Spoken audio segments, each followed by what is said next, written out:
Bismillahirrahmanirrahim. Assalamualaikum warahmatullahi wabarakatuh.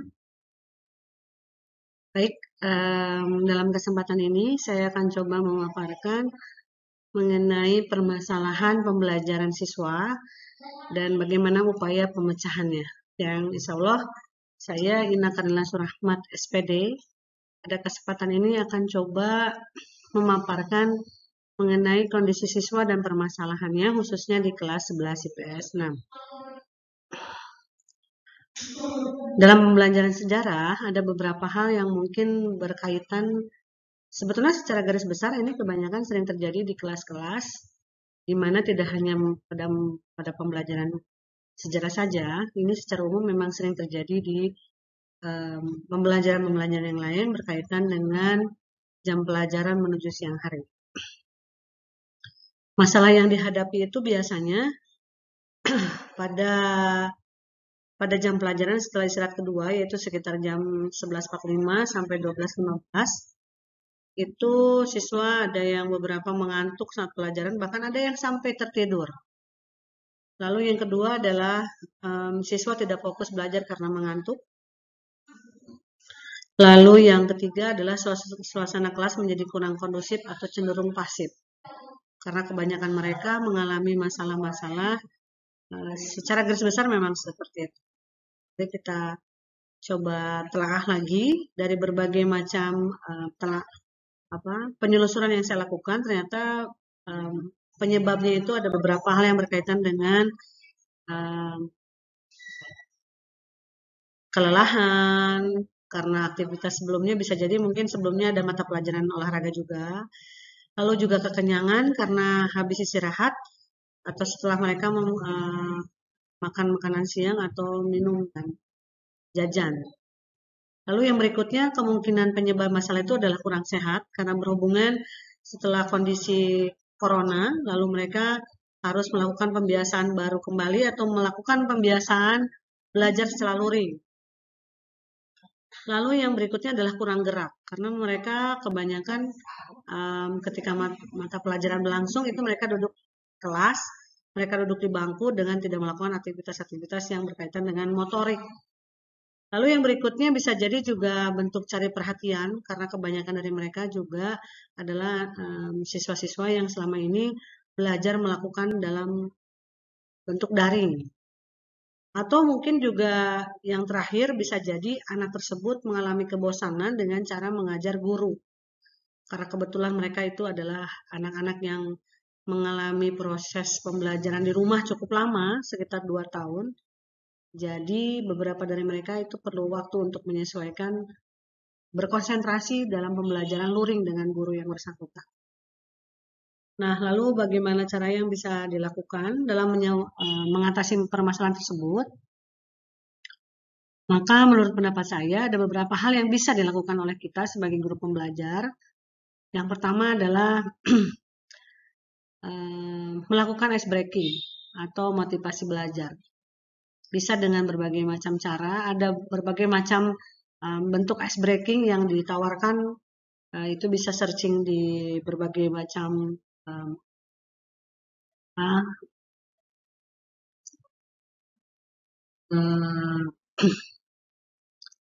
di akun-akun di Google atau di YouTube cara-cara ekspresi ice breaking yang tepat untuk siswa yang mengalami masalah pembelajaran atau kurang menarik atau bisa jadi karena hal lain.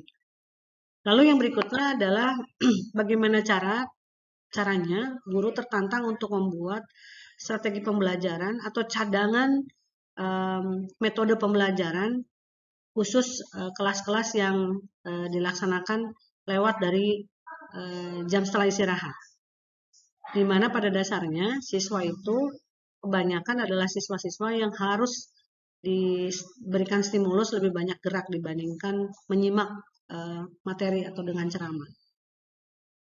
Lalu yang berikutnya bisa jadi dengan tidak memberikan tugas yang siswa kurang paham atau melampaui kemampuan. Ini mungkin hal-hal yang sering ditemui oleh para pengajar, terutama di masa-masa setelah pembelajaran daring selesai. Karena ternyata untuk bisa memulihkan kembali konsentrasi siswa untuk belajar luring dengan guru di sekolah itu sangatlah tidak mudah. Kebanyakan dari siswa juga banyak tidak bisa berkonsentrasi secara secara jelas lebih dari 10 menit. Jadi untuk materi-materi yang sifatnya teori itu kita sebagai guru harus bisa mengemas dengan baik dan diupayakan tidak memberikan tugas yang siswa tidak paham.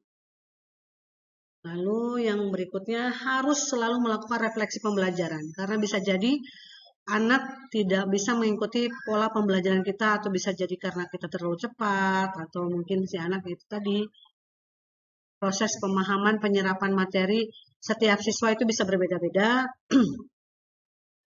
Lalu yang berikutnya bisa juga memberi kesempatan siswa untuk menjenggarkan dulu dengan diberikan izin untuk ke belakang atau ke WC untuk mencuci muka atau juga mungkin bisa melakukan ya refresh dengan cuci muka lah ya. Selanjutnya mungkin dilihat juga bagaimana karena pada akhirnya guru akan mendeteksi kelas-kelas mana yang kemungkinan sangat dibutuhkan strategi-strategi pembelajaran yang berbeda dari kelas yang lain, di mana anak sangat membutuhkan stimulus-stimulus yang lebih kuat, lebih interaktif, lebih juga ekspresif. Karena kalau kelas-kelas pasif juga itu sangat sulit untuk bisa menciptakan pembelajaran yang sesuai dengan apa yang kita inginkan. Baik, demikian mungkin yang bisa saya sampaikan pada kesempatan ini. Meskipun misalnya dari apa yang saya sajikan masih sangat sederhana, karena ini memang tidak bisa kita mengambil kesimpulan dengan cara cepat, harus perlu adanya penyusuran juga, karena dari 30 siswa yang ada di kelas itu belum tentu mempunyai kendala yang sama, atau mungkin dengan kondisi yang sama dalam hal menyerap atau menerima pembelajaran. Kesimpulannya adalah peran guru sebagai motivator, sebagai fasilitator, dan sebagai mediator harus bisa lebih jeli dalam memahami permasalahan yang kemungkinan sebetulnya terjadi di kelas kita. Jadi peranan guru sangat besar. Kita juga tidak hanya bisa memaksakan kehendak kita untuk siswa bisa mengerti dan paham tentang apa yang kita sampaikan, tapi juga harus diawali dengan mengenal kondisi siswa yang akan kita hadapi di kelas. Itu sangat penting. Makanya mungkin faktor awal dari kita sebelum melakukan pembelajaran di awal semester itu sangat penting. Salah satunya dengan melakukan tes diagnostik non-akademik itu sangat penting. Untuk menyelusuri jenis siswa macam apa yang akan kita hadapi, yang akan kita berikan pembelajaran selama 1 semester. Sehingga nanti apa yang kita ajarkan itu dengan metode dan strategi yang tepat untuk mereka. Lalu bagaimana tindakan kita terhadap siswa yang bersangkutan mengalami masalah-masalah di jam setelah istirahat kedua adalah yang pertama adalah dengan membangunkan siswa dengan perlahan, tidak dengan cara yang sangat keras, karena siswa di zaman sekarang itu bukan tipe siswa yang bisa disamakan dengan pada masa dulu, bahwa kita kalau dalam konteks dimarahin guru langsung bisa menerima dan lalu segan dan patuh. Siswa zaman sekarang tidak seperti itu. Jadi harus dengan cara persuasif. Lalu yang kedua adalah posisi tempat belajarnya kalau bisa didekatkan dengan pemantauan guru, khusus siswa-siswa yang mempunyai konsentrasi tingkat rendah. Lalu berikutnya adalah memberikan tugas khusus untuk menghilangkan rasa ngantuknya. Ini berkaitan dengan memberikan stimulus terhadap motorik mereka, gitu. Misalnya ke depan untuk menyampaikan apa yang menjadi pendapat mereka, tapi dengan cara mempersilahkan mereka untuk berdiri di depan kelas dengan caranya sendiri. Atau juga mungkin memberikan hiburan-hiburan sedikit dengan melakukan ice breaking dan dipimpin oleh mereka yang mengalami kesulitan belajar konsentrasi penuh atau juga yang mengantuk, itu bisa. Lalu kalau di keadaan darurat sebetulnya dengan menanyakan kepada teman sebelahnya atau teman di kelas apakah memang yang bersangkutan itu memang dalam kondisi tidak sehat, maka sebetulnya mempersilahkan sejenak untuk tetap tertidur juga tidak apa-apa untuk memulihkan kondisi fisik mereka. Jadi pada akhirnya setiap kita melakukan pembelajaran di kelas, setiap guru yang melakukan pembelajaran di kelas itu tidak bisa melakukan penilaian atau justifikasi terhadap anak dengan punishment atau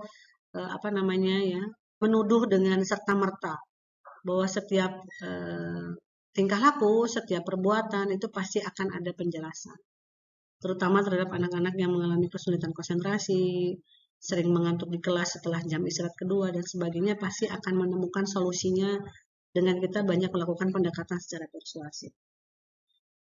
Demikian pemaparan dari saya dalam kesempatan ini berkaitan dengan berbagai masalah yang ditemuin oleh pengajar di jam setelah istirahat kedua. Permasalahan-permasalahan yang sering ditemui, lalu bagaimana cara singkat tips-tips mengatasi hal tersebut. Semoga bermanfaat. Mohon maaf jika ada yang kurang sesuai. Dan ucapan terima kasih. Wabillahi taufiq wal hidayah. Wassalamualaikum warahmatullahi wabarakatuh.